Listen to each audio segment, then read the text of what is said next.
I think for anybody really considering moving out of their hometown, one thing I've really learned from this being the second time I've moved away from my hometown is that it forces you to meet new people, do new things, experience new things, and it's not even about moving away from your hometown specifically. It's just about moving in general, moving to a new place where you have to meet new people. You're put in a position where you literally cannot choose to sit inside. I mean, you'll go crazy the longer you do it, right? So I feel like I'm just kind of breaking into Hoboken here a little bit, almost 3 months in, and it took me a while. I think that's another thing, is give yourself some grace. It takes time to figure out what you like to do in that place, the crowd you want to kind of hang with, and the people.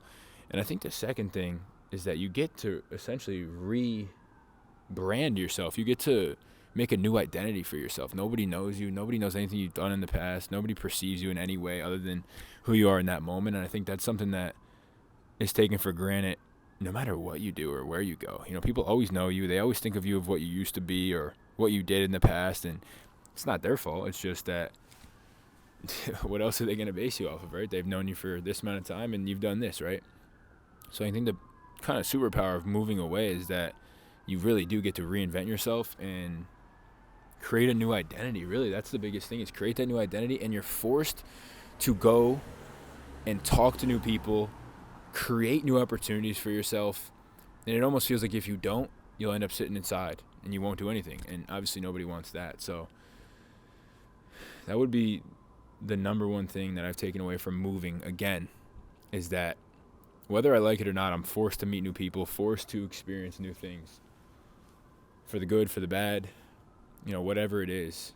And I think as long as you're in the position to do it, you don't have a family, you're not uprooting somebody else's life completely, I think it's a good idea. I think every time I've done it, I've come out the other side saying that was the best decision of my life. I've done it 3 times now.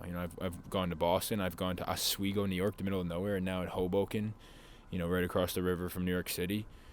Just, I don't know, the experience, even in these short, almost 3 months, has been just insane. Your life levels up. You're forced to level up. And I think for anybody in their 20s watching this, I'm 25 right now, that's been the biggest takeaway, is that I am forced to level up my life, whether I like it or not. So, if you come from that hometown where, things are provided for and it's pretty cushy and you basically don't have to do too much, you can work and, you live with your parents essentially, right? Let's call it for what it is. You live with your parents and you can kind of do whatever you want. And I think it's very easy to get stuck in that. You're very easily persuaded by the comfort of, at the end of the night, you got food on the table.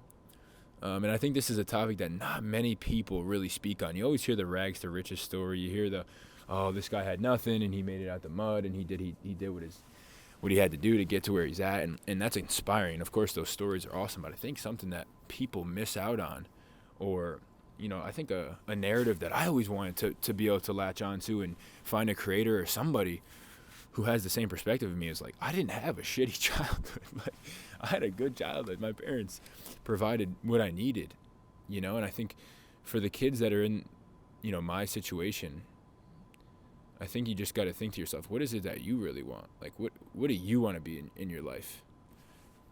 And that could be, you just want to have a normal life. You want to have a normal job, and that's totally fine. I think it gets villainized nowadays, especially on social media culture. Like, if you're not a millionaire, then you're not successful or you can't be happy. But I think for those kids who grew up where things were provided, you never had to think, like, what do I want to do? How am I going to make it? And have that hustle mentality. And I think I personally have that hustle mentality, whether that's from growing up or I've just always had it through sports or whatever it might be.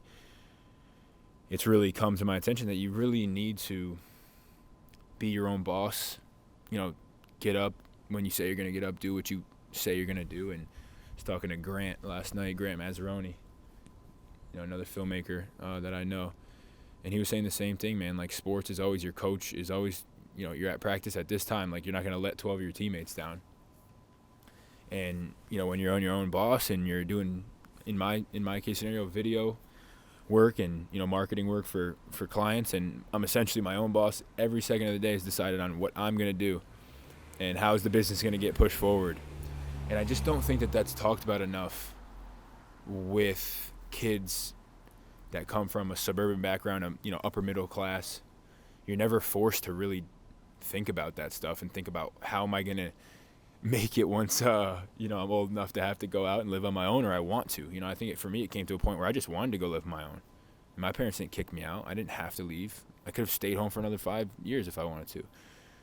But I think at the end of the day, you really got to just sit there and think to yourself, like, do I want to be that kid who got caught in the comfort? And, I'm 25 and now I'm 26 and now I'm 27 and I'm still living at my house, and then I end up getting a job in my hometown. And like I said, there's stigmas around everything. I don't think there's anything wrong with that. But for me personally, that was never something I wanted to do. I always had dreams of going to a big city, New York City.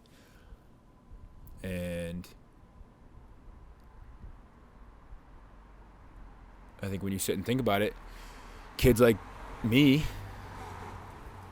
I don't think kids like me really have a voice like that. I don't think kids who are upper middle class or middle class have somebody saying to them like, hey, I know you were provided everything, but here's what you really need to do. And here's what you need to focus on. And here's what your goal should be. I think that audience needs to be spoken to more. And I guess I want to be that for other people, because I never really found that on the internet. It was always the rags to riches. It was always making it out the mud, per se, and I could never relate to that. Just genuinely could never relate to that. So I think there's something to be said about that middle class, upper middle class. You get stuck in it, because when you're rich and you're really rich, your parents are going to teach you how to become rich. Whether it's real estate, whether it's getting a good job, you get plugged in with your dad at a good company, and and not, like I said, not to say that those people don't work hard. I'm not trying to downplay anybody's work. I think a lot of people do what they have to do to make the money they need to make. But you do have that interesting little advantage where your people before you, your parents, your cousins, your uncles, they're going to tell you, this is what you do, this is where you go, this is who you talk to, and you're going to make this amount of money, right? And like I said, you still got to work hard. That's not the point. And then you got the other side where it's rags to riches, where nobody's telling you what to do. Nobody tells you anything. And you got to figure it out all on your own. And that's not fair either. That's a big disadvantage too. But I think, like I said, that middle ground of upper middle class, like, you have enough to be provided for. Your parents have good jobs, but they're not necessarily going to sit there and teach you how to invest in real estate and how to, make your money work for you, and how to start a business, and how to outsource, and how to hire, and how to build a culture. Like, that's obviously meant for people who really just want to do it on their own. So I think for anybody listening to this, and you're upper middle class kid or middle class kid, like, really just find out what it is that you want to do and just run after that, man. Like, don't think about what your parents did, or who's at home and what they're saying, or even the opposite, what people do in a big city and how much money they make and everything like that. You really got to think about yourself and think about what it is that you want. And I think the first step to that is moving out. You just got to do it. You got to move out. Because until you move out, you're never going to truly experience or feel the fear of, like, oh my God, I have to go get my next dollar today. Because you never had that fear. It was always provided for you. It was always a next step, I guess you could say. There was always do this, then this, then this. It was high school, then college, then grad school, or whatever it might be. So I guess I just wanted to make this video to speak on, what it's been like living in Hoboken for the past 3 months. And it's been great. Throws your back against the wall real quick. You gotta just get clients. You gotta, no matter what business you're in. I'm in the video business. You could be in the car washing business. It doesn't matter. You gotta go get clients. My cousin's in the fitness business. You gotta go get clients, man. And I think that grows you up pretty quick, but in a good way. In a good way. It makes you feel like you're really living. You're finally really living, and you're really just doing it, and nobody can really tell you what to do, and that's been my experience. So key to this video, I would say, is move out of your house ASAP when you feel like financially you can support yourself for a year. Once you got a year's worth of money, there's really no reason other than your fear of moving out to not move out, because I was in that position. I had a year's worth of money, or a year and a half, 2 years worth of money. And I sat there at my house, and I didn't move. It was a paralysis by analysis type situation. And if you can get somebody to move with and go through that experience together, I really think that that's the best thing you could do for yourself.